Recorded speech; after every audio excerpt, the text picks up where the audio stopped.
So guys, welcome back to next topic on conditional formatting that we started in our last video. The next thing that we need to look at in conditional formatting is the top bottom rules. Yeah, we know from where we can access conditional formatting from our last video. We access home tab on your ribbon, go to styles group, and within the style groups, we have conditional formatting command, which you need to click and go to top bottom rules. Now, one of the interesting building features of conditional formatting is this, yeah, which permits you to highlight the top, bottom, and values in a specific cell range that you select. Now, for example, you have values of the top 5 products that you need for your analysis. You can do it easily by highlighting them. Yeah. Now you need to also understand that top and bottom rules. This is only applicable for quantitative data. It works only on quantitative data, that is numbers, yeah, or numericals, you can say. Now, the various categories that you have in this particular top bottom rules is you can get top 10 items, you can get top 10% of the item, yeah, you get bottom 10 items and bottom 10%. Then you have something above average and below average. I'll show you that as well. Okay. So let's start one by one. So suppose I want to get top 10 units that has been sold in this particular data. Yeah. So what I'll do is I'll select this particular data, or I want the top 10 selling items. Yeah. I'll select this data. I'll go to conditional formatting. I go to top bottom rules and click on top 10 items. Yeah. So you can find that it has selected top 10 items already. I can increase or decrease the number of items that I want. So I suppose I want only top 5. I want to color them separately as and how. You can do that as well. These are standard colors which are already available or standard formatting already available. If you want to create your own formatting, you can click on that. Yeah. And have your own formatting. I can have a bold and have a different color altogether. Yeah, but I'll say okay as of now. I'll not do anything. So I have made it bold. I do not have any formatting of color in my custom format. Yeah. So if I want to take a color, I'll say red and I'll say okay. So it makes it bold and red. Okay. So what I've done is I have selected top 10 items. Rather, I have made it 5 by selecting the specific number of items that I want the topmost in this particular list. So I say okay, and you can see the formatting has been done for the top 5 items within this particular list. Yeah. Same way we have for the bottom 10 items.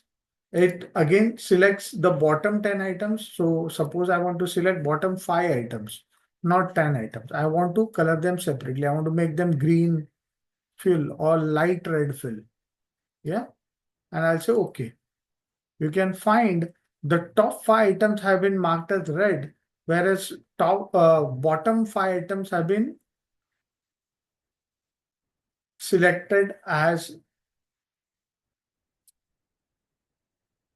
the red filled cell.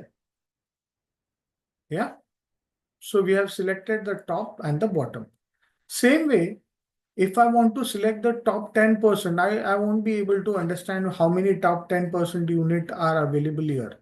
So what I can do is I can go to conditional formatting, say top bottom rules and select the top 10% of this particular item. So top 10% is 95. Okay, so I can keep on increasing. I make it top 50. Yeah, or I can say top 30. Yeah, and I can say okay. So I have selected top 30% of the item. You can select as and how you like it or how you want the data to be presented. Same way, I can have bottom 10%. Okay, cancel. I need to select the data. I'll say bottom 10%, and now I require the bottom 10%. I want it to be marked as yellow fill, and I'll say okay. So you see, bottom 10% has been marked. That is the number 27. Okay. So bottom 10% when you say is there are 20 values.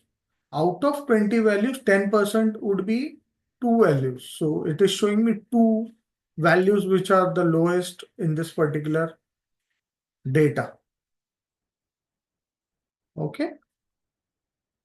So in this particular top bottom rules, we saw top 10 items, how we select them, bottom 10 items, how do we select them, top 10% and bottom 10%. Now these two are pretty critically. So I'll just remove this particular formatting as of now. Clear formatting, selected cells. Okay. Now what in this I would like to show you first is the average formula. So if I say I want to get average of this all units that is available, what I've got is 57 as the average. Now I want to know which all numbers available in this units are above average and which are below average. Yeah. So I'll go to condition. I'll go to highlight. I do not need to take the average formula. I'm just trying to show you the number which is the average so that you can find that the numbers selected are right or wrong. So go to conditional formatting, go to top bottom rules. I'll say above average. So any numbers which are above 57 will be highlighted. So I say above average. Yeah, make them, okay, I have not selected the cell. So I need to select the data first, say conditional formatting, high, top bottom rules, above average. And you can see all the data which was above 57 has been selected. Yeah. Now let's highlight the below average. So I'll select a different color for it. Below average, let me make it green. And I'll say, okay, I need to select the cell. Below average, I need to select the cell below average and I need to select the color that I want to fill. I say yellow, say okay. So all the below average, so all the numbers which are below this 57, which is the average of the entire units, has been highlighted in yellow, while above average has been highlighted in red. Okay. So usually I use this for marking any kind of sales which has been done above average and below average so that I can find out my performers and the non-performers. Yeah.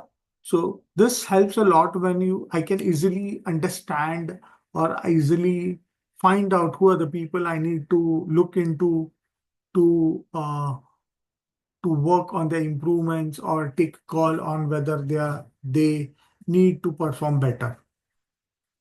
Yeah. So this is how you can use the top 10%, bottom 10%, above average and below averages from the top bottom rules that is available in conditional format. Hope you understood the concept. Hope you like this video. Do like it, share it across with your colleagues who want to learn Excel. Yes, comment if you want me to cover any of the topics in this entire 365 days journey that we have for Excel. And lastly, do not forget to subscribe to my channel because that's how you're going to get all these videos directly to your inbox. Thank you so much.